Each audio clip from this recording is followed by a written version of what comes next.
ಇವತ್ತು ನಾನು ಬೆಂಗಳೂರು NSG ಏನು ಟ್ರೈನಿಂಗ್ 1 ತಿಂಗಳು ಟ್ರೈನಿಂಗ್ ನಡೀತದೆ. ಭಾಳ ರಿಸ್ಕ್ ತೊಗೊಂಡವರೆಲ್ಲ ಕೆಲಸ ಮಾಡ್ತಾರೆ. 20, 30, 40, 50 ಅಂತಸ್ತು ಬಿಲ್ಡಿಂಗಲ್ಲಿ ಅವ್ರು ಹೋಗಿ ರಕ್ಷಣೆ ಮಾಡೋಂಥದ್ದು, ಅಲ್ಲಿಂದ ದುಡುಕುವಂಥದ್ದು ಅವರ ಲೈಫಲ್ಲಿ ಭಾಳ ರಿಸ್ಕ್ ಇರ್ತದೆ. ಅದಕ್ಕೆ ಅವರು ಸಾಮಾನ್ಯವಾಗಿ ಇನ್ನೂ ಉತ್ತೇಜನ ಕೊಡಬೇಕು, ಇನ್ನೂ ಜಾಸ್ತಿ ಜನ ಟ್ರೈನಿಂಗ್ ಕೊಡೋಕ್ಕೆ ನಾವು ವ್ಯವಸ್ಥೆ ಮಾಡ್ಕೊಳ್ಬೇಕು. ಸೊ ಅದಕ್ಕೋಸ್ಕರ ಅವ್ರಿಗೆ ನಾನು 50% ಬೇಸಿಕ್ ಅಲೋವೆನ್ಸಲ್ಲಿ ಎಕ್ಸ್ಟ್ರಾ ಮಾಡಲಿಕ್ಕೆ ಸರ್ಕಾರಕ್ಕೆ ಹೋಮ್ ಮಿನಿಸ್ಟ್ರಿಗೆ ಪ್ರಸ್ತಾವನೆ ಕಳಿಸ್ತಾ ಇದ್ದಾರೆ. ಅದಕ್ಕೆ ನಾನು ಹಣ ಬಗ್ಗೆ ನಾವು ಯೋಚನೆ ಮಾಡಬಾರ್ದು, ಇಂಥವ್ರಿಗೆ ನಾವು ಉತ್ತೇಜನವನ್ನು ಕೊಡಬೇಕು. ಆ ತೀರ್ಮಾನವನ್ನು ಈಗಾಗಲೇ ನಾನು ಮಾಡಿದ್ದೇನೆ.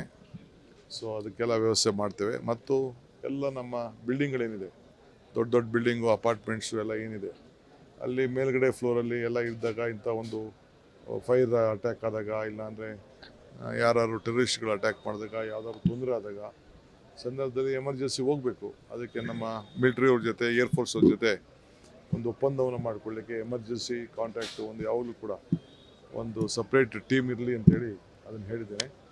ಇದಲ್ಲದೆ ಬೆಂಗಳೂರು ನಗರದಲ್ಲಿ ಮತ್ತು ಇಡೀ ರಾಜ್ಯದಲ್ಲಿ ಎಲ್ಲ ಡಿಸ್ಟಿಕಲ್ಲೂ ಕೂಡ ಒಂದು ಪ್ರತ್ಯೇಕವಾದಂಥ ರೌಡಿ ಸ್ಕ್ವಾಡ್, ಎಲ್ಲ ರೌಡಿಗಳು ಯಾರು ಎಲ್ಲ ನಮಗೆ ಪೊಲೀಸ್ ಸ್ಟೇಷನಿಂದ ದೂರ ಇಡಬೇಕು ಆ ಸಂಬಂಧಗಳನ್ನು, ಲೋಕಲ್ ಪೊಲೀಸ್ ಆಫೀಸರ್ಗೆ. ಸೊ ಒಳ್ಳೆ IPS ಆಫೀಸರ್ ಕೈ ಕೆಳಗಡೆ ಅವ್ರದ್ದೊಂದು ಸಪ್ರೇಟ್ ಟೀಮನ್ನೇ ಬೆಂಗಳೂರು ನಗರದಲ್ಲಿ ವ್ಯವಸ್ಥೆ ಮಾಡ್ತೇವೆ. ಸೊ ಯಾರು ಕೆಲವೆಲ್ಲ ನಾವೆಲ್ಲ TV ಗಳಲ್ಲಿ ಕೆಲವೆಲ್ಲ ನೀವೆಲ್ಲ ಒಳ್ಳೆ ಪ್ರದರ್ಶನ ಮಾಡಿ ಎಚ್ಚರಿಕೆ ಒತ್ತಾಯಿಸಿದ್ರಿ. ನನಗೆ ರಾತ್ರಿ 11 ಗಂಟೆಗೆ ಗೊತ್ತಾಯಿತು, TV ಗಳಲ್ಲಿ ಬಂದಿದ್ದು. ವಿತಿನ್ 24 hours ಬೆಳಗ್ಗೆ ಅಷ್ಟೊತ್ತಿಗೆ ಅವರೆಲ್ಲ ಅರೆಸ್ಟ್ ಆಗಬೇಕು ಅಂತ ಇನ್ಸ್ಟ್ರಕ್ಷನ್ ಕೊಟ್ಟಿದ್ದೆ. ನಮ್ಮ ಪೊಲೀಸ್ ಅವರೆಲ್ಲ ಅವರೆಲ್ಲ ಅರೆಸ್ಟ್ ಮಾಡಿದ್ದಾರೆ. ಅಂಥದಕ್ಕೆ ಯಾವುದೂ ಕೂಡ ನಾವು ಮುಂದಕ್ಕೆ ಬೆಂಗಳೂರು ನಗರದಲ್ಲಿ ಅವಕಾಶ ಕೊಡೋದಿಲ್ಲ ಯುವಕರಲ್ಲಿ. ಅದಕ್ಕೆ ಒಂದು ಪ್ರತ್ಯೇಕವಾದಂಥ ರೌಡಿ ಸ್ಕ್ವಾಡನ್ನು ನಾವು ಅದನ್ನು ತಯಾರು ಮಾಡ್ತೀವಿ. ಅದಕ್ಕೊಂದು ಸಪ್ರೇಟ್ ಟೀಮು.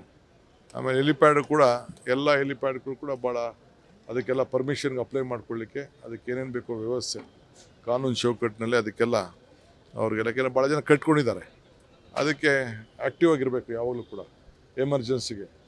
ಸೊ ಯಾವ ರೀತಿ ಎಮರ್ಜೆನ್ಸಿಗೆ ನಾವು ಒಂದು ಫೈರ್ ಫೋರ್ಸ್ದು ಕೆಲವು ಎಕ್ವಿಪ್ಮೆಂಟ್ಸ್ ಇಟ್ಟಿರ್ತೀವಿ, ಆ ರೀತಿ ಅವರೆಲ್ಲ ಮಾಡ್ಕೊಳ್ಳಿಕ್ಕೆ ಅವ್ರಿಗೆ ಮಾರ್ಗದರ್ಶನವನ್ನು ಕೊಟ್ಟಿದ್ದಾರೆ. ಎಲ್ಲ ಅಪಾರ್ಟ್ಮೆಂಟಲ್ಲೂ ಎಲ್ಲೆಲ್ಲ ಅವಕಾಶ ಇದೆ ಅಲ್ಲೆಲ್ಲ ಮಾಡ್ಕೊಳ್ಳಿ. ಅವರು ಹೊಸದಾಗಲಿ ಹಳೇದಾಗಲಿ ಎಲ್ಲದಕ್ಕೂ ಆಗಲಿ ಕಂಪಲ್ಸರಿ ಅವರು ಮಾಡ್ಕೊಳ್ಬೇಕು. ಹಳೇದಾಗೋಗಿರೋ ಪರವಾಗಿಲ್ಲ, ಟ್ರೈ ಮಾಡೋಣ. ಆಗೋದಾದರೆ ಎಷ್ಟು ಉಳಿಸ್ಕೊಳ್ಳೋಕೆ ಸಾಧ್ಯನೋ ಅದೆಲ್ಲ ಅವ್ರು ಮಾಡ್ಕೊಳ್ತಾರೆ.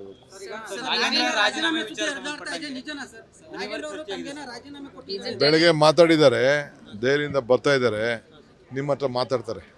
ಅವರೇ ನೇರವಾಗಿ ನಿಮ್ಮ ಹತ್ರ ಏನು ಬೇಕೋ ಅದೆಲ್ಲ ನಾನು ಹೇಳಕ್ಕೆ ನಾನು ತಯಾರಿಲ್ಲ. ಅವರೇ ಬರ್ತಾರೆ, ನಿಮ್ಮ ಹತ್ರ ಮಾತಾಡ್ತಾರೆ. ನನ್ನ ಹತ್ರ ನಾನೊಬ್ಬ ಪಕ್ಷದ ಸಿಪಾಯಿ, ಪಕ್ಷಕ್ಕೋಸ್ಕರ ನಾನು ಎಲ್ಲದಕ್ಕೂ ಸಿದ್ಧ ಇದ್ದೀನಿ ಅಂತ ಹೇಳಿದ್ದಾರೆ. ನಾನು ಆತನಿಗೆ ಬಿಟ್ಟಿದ್ದೀನಿ, ಆತನೇ ಬಂದು ನಿಮ್ಮ ಹತ್ರ ಮಾತಾಡ್ತಾರೆ.